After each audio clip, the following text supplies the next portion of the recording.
Hello guys, hello Virgo. Welcome dito sa aking channel, Virgo.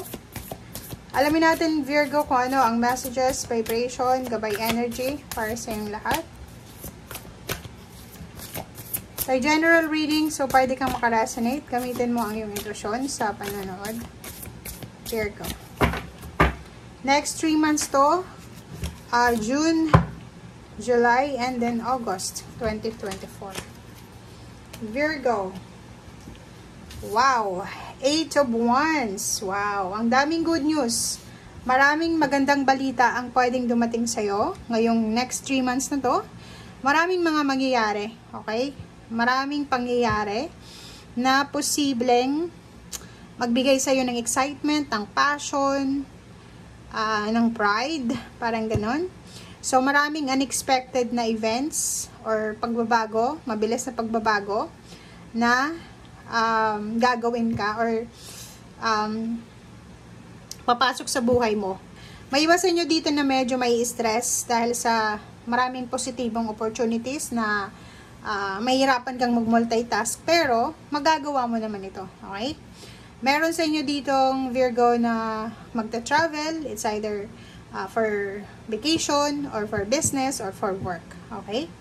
So, marami kang ganap ngayon. June, July, August, Virgo. Maraming ganap.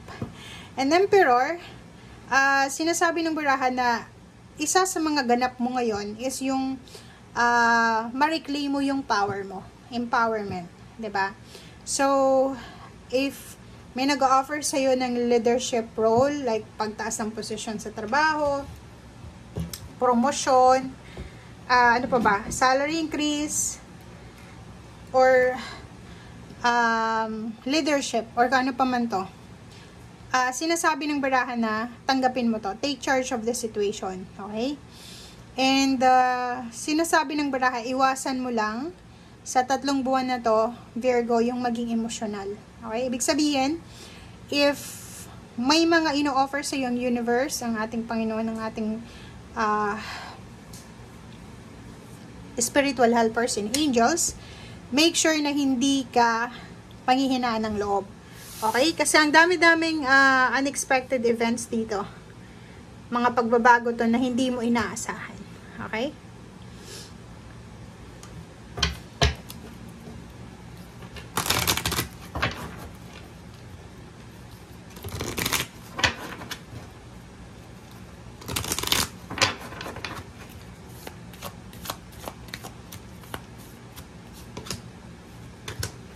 Okay, Virgo.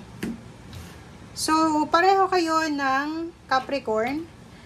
Sinasabi ng barahan sa'yo dito na kailangan mong i-prioritize yung sarili mo ngayong 3 months na to. So, ibig sabihin, lahat ng decision making na gagawin mo, make sure na gagawin mo to dahil sa mahal mo ang sarili mo, mahal mo ang buhay mo. Okay?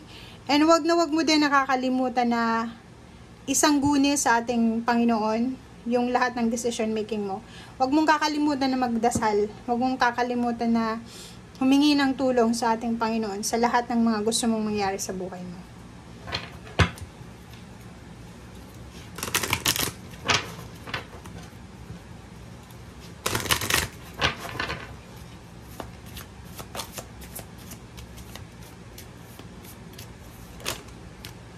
Okay, number 15-6, oh, 'di ba?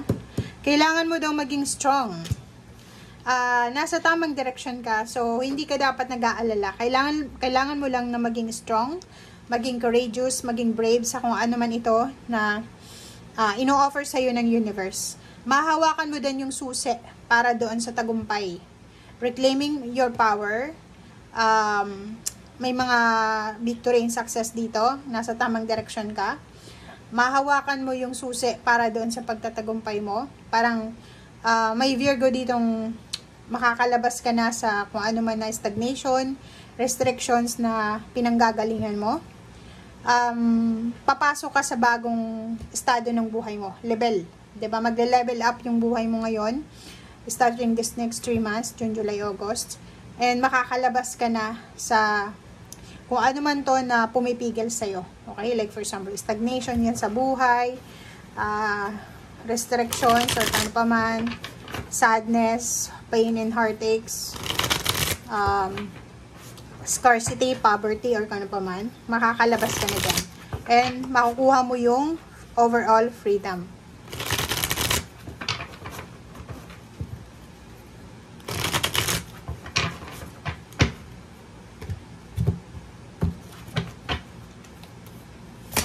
Okay, first card natin sa third deck is Princess of Cups.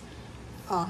Nakikita ko sir dito maraming mag-o-offer sa'yo. It's either work, new beginning sa work, new beginning sa pagkakakitaan, or pwedeng relationship. Meron ditong may manliligaw or liligawan, parang ganun. So, mag-iingat ka para hindi ka magsisi sa bandang huli. Pag-isipan mong mabuti kung handa ka na ba. Okay? So, 7 of Cups, may choice ka daw eh. 'Di ba? So, kung makikita mo dito, may choice ka na tanggapin or i-decline or i-reject ang mga offers na to na binibigay sa iyo ng universe. Ang nakikita ko, pwedeng offer of job to. New job. So, pwedeng may i-offer sa yung trabaho. At the same time, may i-offer sa yung relationship. So, nandito yung Prince of Cups and Princess of Cups. So, sinasabi ng barahan na hindi lang pera, hindi lang trabaho, hindi lang pagkakakitaan ng i-offer sa'yo, kundi relationship din. Queen of Disc, may salary increase dito. Diba? Parang may mag-o-offer sa'yo ng mataas na sweldo. May mag-o-offer sa'yo ng stability, lalo na sa income. Death card is a transition. So, new beginning siya.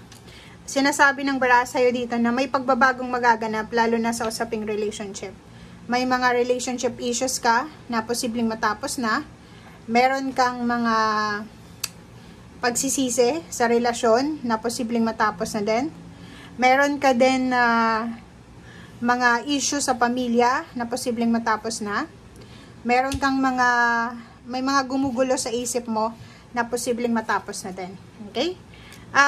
Relocation, travel, movement, progress. Pwede nyo iba sa inyo dyan ay nandoon sa decision making. Parang waiting time, di ba? Parang nasa waiting game ka. Naghihintay ka ng tamang panahon. Maraming offers na darating pero hindi ka makapag-desisyon. Kasi, yun na nga, di ba? May stress kang mararamdaman hindi dahil sa paghihirap, hindi dahil sa problema. May stress ka dahil ang daming offers, ang daming magbubukas sa pinto ng pagkakataon ng opportunity sa buhay mo. Ito ata yung first time sa buhay mo na makakatanggap ka ng left and right offers, mapa-relationship man or trabaho. Okay? So, maging matatag ka kasi pag nagkamali ka ng pagtanggap sa mga offers na to, pwede kang magsisi sa bandang huli. So, pag-isipang mabuti bago ko tayo mag-say yes or mag-sign ng contract or makipag-compromise. Thank you guys and see you again. Bye!